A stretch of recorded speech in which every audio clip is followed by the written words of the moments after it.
నమస్తే, welcome to our channel. Jaganmohan Reddy గారు కొన్ని రోజులు గ్యాప్ తీసుకుని ఈ మీడియా ముందుకు వచ్చేసి అమరావతి పైన కీలక కామెంట్స్ చేశారు. అమరావతికి మేము వ్యతిరేకం కాదంటూనే ఆయన చేసినటువంటి కామెంట్స్.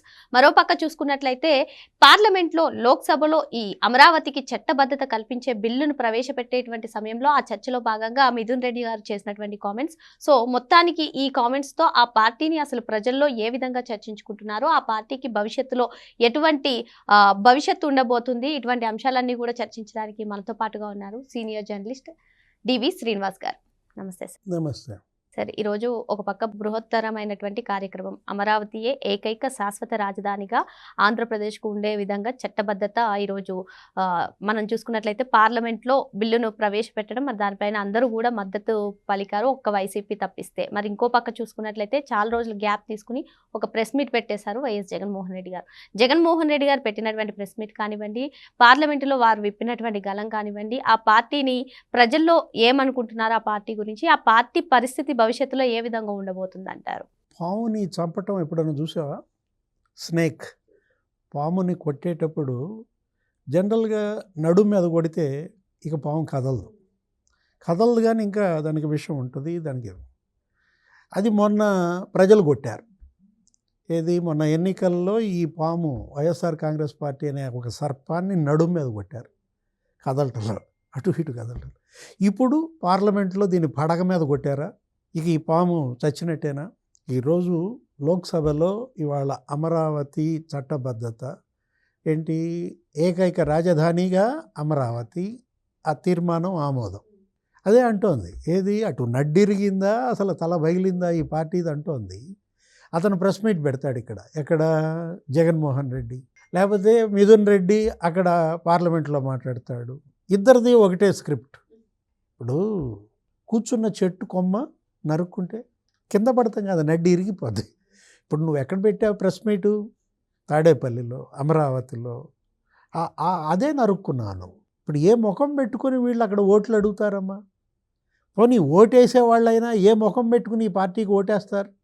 అసెంబ్లీలో తీర్మానం పెడితే ఎగ్గొట్టాడు, తను వెళ్ళకపోగా 11 మందిని వెళ్ళనివ్వాల. అదే ఆశ్చర్యం ఏమంటే, ప్రెస్ మీట్ విన్నావా? పదే ఆశ్చర్యం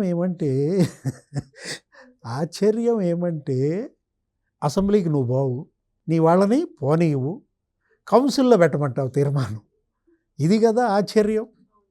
ఇప్పుడు పార్లమెంట్లో మిథున్ రెడ్డి మాట్లాడుతూ బీజేపీని టార్గెట్ చేశాడంట. ఇప్పుడు బీజేపీ పెద్దలు కన్నెర్ర చేస్తున్నారు.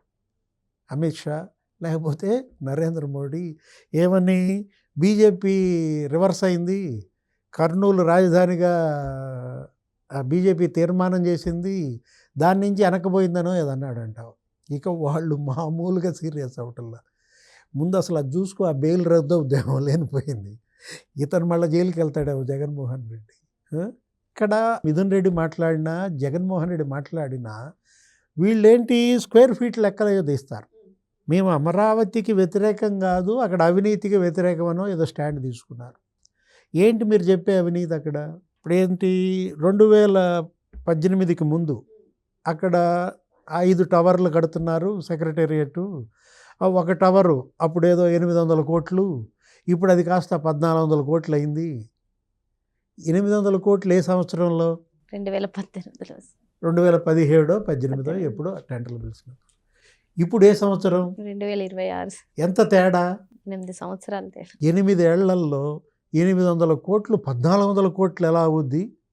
ఆశ్చర్యం ఏమంటే, పోలవరం ప్రాజెక్ట్ ఏంటి, ఎంత దాని యొక్క ఇనీషియల్ ఎక్స్పెండిచర్, ఇప్పుడు ఎంత?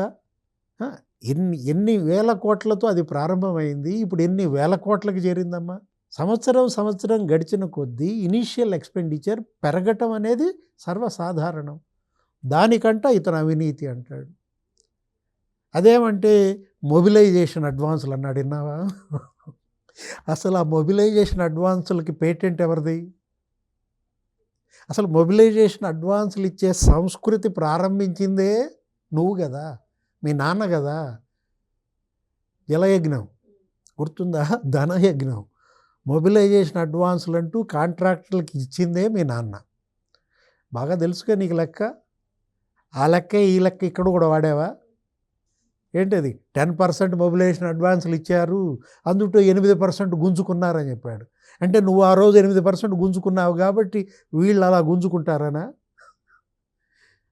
అంటే ఇప్పుడు జగన్మోహన్ రెడ్డి పెట్టిన ప్రెస్ మీట్ ద్వారా అతని అవినీతిని అతనే ఎస్టాబ్లిష్ చేసుకుంటున్నాడు.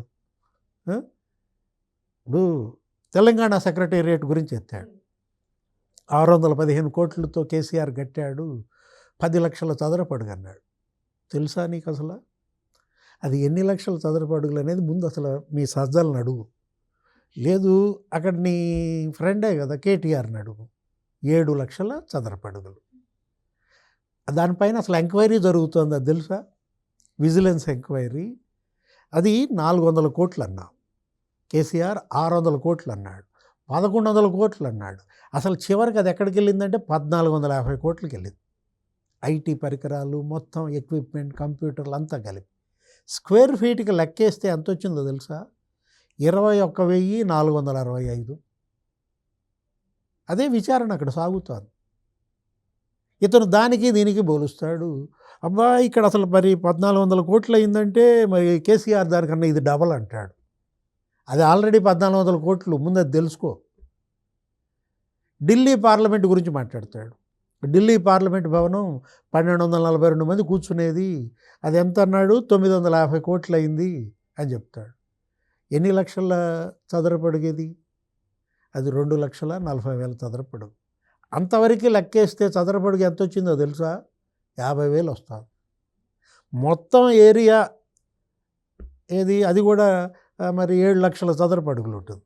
మొత్తం లెక్క చూస్తే 17,000 చిల్లర వచ్చింది. స్క్వేర్ ఫీట్కి ఢిల్లీ పార్లమెంట్ 17,000, తెలంగాణ సెక్రటేరియట్ 21,000. అసలు అక్కడ దాకా ఎందుకు? మనం కట్టాం ఒకటి, ఏంటి దాని పేరు? Palace, Rushikonda palace. ఎన్ని చదరపు అడుగులు? 1,40,000 చదరపు అడుగులు నువ్వు కట్టింది. ఎంత ఖర్చు పెట్టావు? 550 కోట్లు. లెక్కగట్టు చదరపు అడుగుకి ఎంత వచ్చింది?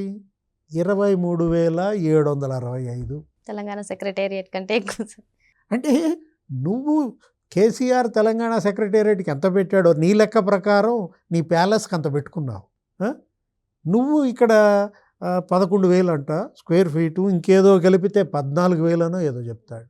ఇక్కడ ఒకటి, నీ అవినీతి కళ్ళతో అంతా అవినీతి పాల్పడతారు అని నువ్వు చూసి నువ్వు అనుకుని ప్రజలకు అది ఎక్కించాలని చూస్తే, ఇప్పుడు ఇవాళ ఇది ఒక విషపు పార్టీగా ప్రజల దృష్టిలో ఒక పాయిజనస్ స్నేక్గా. అందుకే అంటోంది ఏంటి, కొట్టింది ఎక్కడ? నడుము మీద కొట్టారా, పడగ మీద కొట్టారా అంటుంది. అది ఏదైనా ఇవాళ ఇది ఒక నేషనల్ ఫెస్టివల్. ఏది? అమరావతి ఆంధ్రప్రదేశ్ ఏకైక రాజధాని అంటూ ఇవాళ లోక్సభ ఆమోదం, రేపు రాజ్యసభ ఆమోదం, ఎల్లుండి రాష్ట్రపతి నోటిఫికేషన్, గెజిట్ పండగ. ఏది? ఇది ఆంధ్రప్రదేశ్, తెలంగాణ, ప్రపంచవ్యాప్తంగా తెలుగు వాళ్ళు కాదు అసలు దేశం మొత్తం పండగ చేసుకుంటుంది. ఎందుకంటే 11 పార్టీలు మాట్లాడినాయి అంట దీనిపైన. వాళ్ళ చర్చల్లో గమ్మత్తుగా ఎన్ని పార్టీలు పాల్గొన్నాయి? 11. ఇక్కడ కూడా 11 వదులుతున్నారు. జగన్మోహన్ రెడ్డిని మొన్న 11వ నంబర్ గది ఇస్తే బలవంతంగా 12వ నంబర్ ఏదో అడిగి తీసుకున్నట్టున్నాడు. ఇప్పుడు ఇది తెలియదు అనుకుంటా లెక్క, లేకపోతే ఇంకొకళ్ళు మాట్లాడి ఇంకొక రకంగా ఏదో ఒకటి 12 చేసుకునేవాడేమో. ఏదైనా జగన్మోహన్ రెడ్డికి ఇక రాబోయే ఎన్నికల్లో ఈ 11 కూడా దక్కవన్నమాట. ఎందుకంటే అతను ఓటు అడిగే నైతిక హక్కు కోల్పోయాడు. ఇవాళ ఒక మహిళ మాట్లాడితే విన్నాను, అమరావతి కాదది అమ్మరావతి అంది. ఆంధ్రప్రదేశ్కే అదొక అమ్మ అంది. మేము అమ్మ మీదే కేసేస్తాం. మీ అమరావతి మీద కేసేయటంలో తప్పేంటి చెప్పు? కన్న తల్లి మీదే కేసేసినటువంటి జగన్మోహన్ రెడ్డి అమరావతి మీద ప్రేమ చూపిస్తాడు అనుకోవటం భ్రమ కదా.